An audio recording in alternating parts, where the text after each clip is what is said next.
Papaano ho kaya ito? Papaano kaya kasi ngayon sir, because of the pronouncement of the past ombudsman, 'di ba? Na subject 'yan for ang dami pong dadaanan ng mga request bago maisapubliko.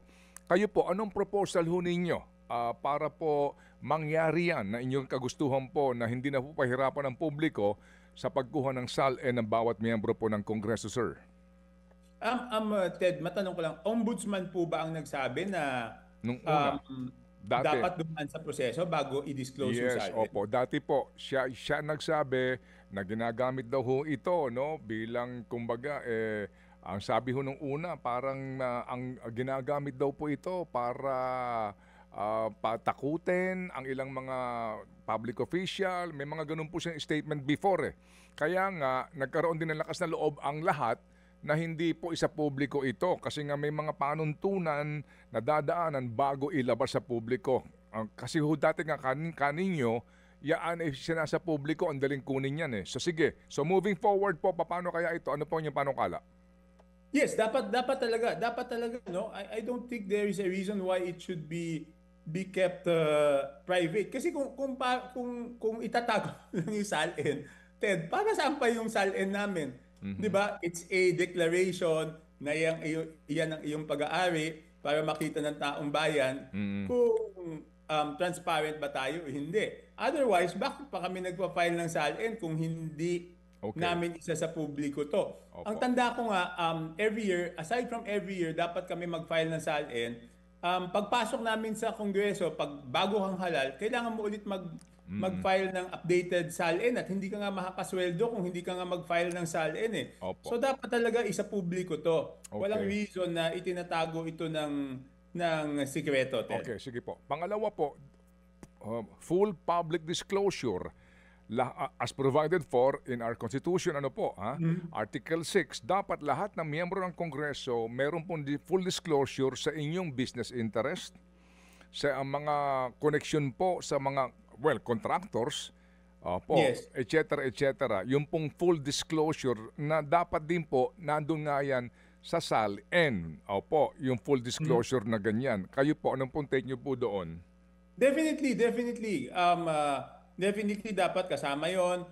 Kung ano yung pecuniary interest mo, kung ikaw ay Mm-mm. beneficial owner sa mga negosyo, makikita naman 'yan sa SALN eh kasi doon sa SALN, ang format noon i-declare mo rin kung ano yung mga negosyo na ikaw ay may shares, no? Mm-mm. So Mm-mm. kasama po 'yun doon sa declaration ng SALN. Kaya dapat napakahalaga po nung SALN po na 'yan. Okay, sige. So, how do we formalize all of these things? Kasi po, si Speaker Boji nagsabi na siya daw po open, etc. Pero until and unless meron pong konkreto, actual na aksyon ang Kongreso, like ano po kaya? Ito ba ay kinakailangan pa na pagbotohan nyo sa plenaryo ba ito para masiguro na ang lahat ay susunod? Kasi po pag sinabi nyo, okay lang ako dyan, okay lang ako dyan, pero wala naman po kaming makikita po sa inyong website.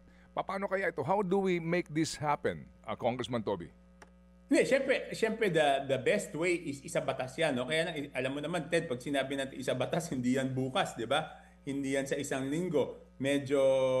Medyo matagal yan. Pero yan, it will mean an institutional reform. Kasi ibig sabihin, pag isinabatas yan, wala nang choice kahit magpalit ng liderato. Ang problema kasi if it's just an order of the speaker, assuming he can do it, siyempre pag nagpalit ng speaker, pwedeng mapalit yan, no? So, dapat siguro, tingnan natin kung dapat isa batas yan. O baka naman may provision doon sa Meron Constitution na sir, na meron na po. talagang Meron na, Kong Toby, meron na po tayong provision sa saligang batas mismo po. Kung mamarapatin po ninyo. Basahin ko lang sa wikang Filipino. yes please, yes Okay, please, okay. yes please, Ted. Okay. Ito po Section 12, Artikulo 6, under the legislative branch. Basahin ko po, I beg for your indulgence. No? Ang lahat ng mga kagawad ng Senado at ng kapulungan ng mga kinatawan sa simula ng panunungkulan ay dapat na magsagawa ng ganap na pagsisiwalat ng kanilang mga interes na pampananalapi at pangnegosyo. Dapat ipabatid nila sa kinaukulang kapulungan ang maaaring umusbong na salungat na interes sa paghaharap ng isang panukalang pagsasabatas na sila ang may akda. That's one. Section 14, among others, hindi rin siya dapat maging interesado sa pananalapi ng tuwiran o hindi tuwiran sa anumang kontrata o sa anumang prangkisa o tanging pribilehiyo na ipinagkakaloob ng pamahalaan o alinmang mga bahagi, sangay, etc. etc. Hindi siya dapat makialam sa anumang bagay na maaari niyang pagkakitaan sa alinmang tanggapan ng pamahalaan o bagay na maaari siyang tawagin upang magpasya dahil sa kanyang katungkulan. So ito na po yun sinasabi nga yung full disclosure. And then meron po tayong batas din doon po sa ating pong Code of Public Officers na dapat mag-file ng SALN. So palagay ko po naman kung batas, wala na hong tatalo sa ating saligang batas, Congressman Toby. Yes, correct po. Yan po yung sinasabi ko, di ba, at the start of pag kami nanalo, dapat magbigay kami ng SALN. Ang sinasabi kong batas is yung dapat i-publish. Kasi ang pagkaintindi ko dyan, doon sa nasa saligang batas, medyo hindi umabot doon sa dapat isa publiko publicly available siya, di ba? Pero logic will dictate na kaya hinihingi yung SALN na yan because so that public office is a public trust, Congressman. Yes. Kasi klaro naman po, public office is public trust. So basically po, I don't think kinakailangan pang dapat isa publiko pala, hindi po ba, Congressman Toby? Anyway, go ahead, sir. Definitely. Alam mo, Ted, yung sa amin dati, lalo na nung mayor ako, pag may humihingi ng SALN, binibigay ko lang naman yung SALN ko kasi wala naman akong tinatago dun sa SALN So, sa akin, okay yan. Tignan natin, baka naman may shortcut na paraan na mas sa tingin ko, yan yung mga hakbang na kailangan, no, Ted, pero hindi pa rin matatahimik yung tao hanggat walang legislator na nakakasuhan, di ba? Yes, sir. Yan ay mga maliliit na hakbang that will lead us to the goal of bringing back the trust.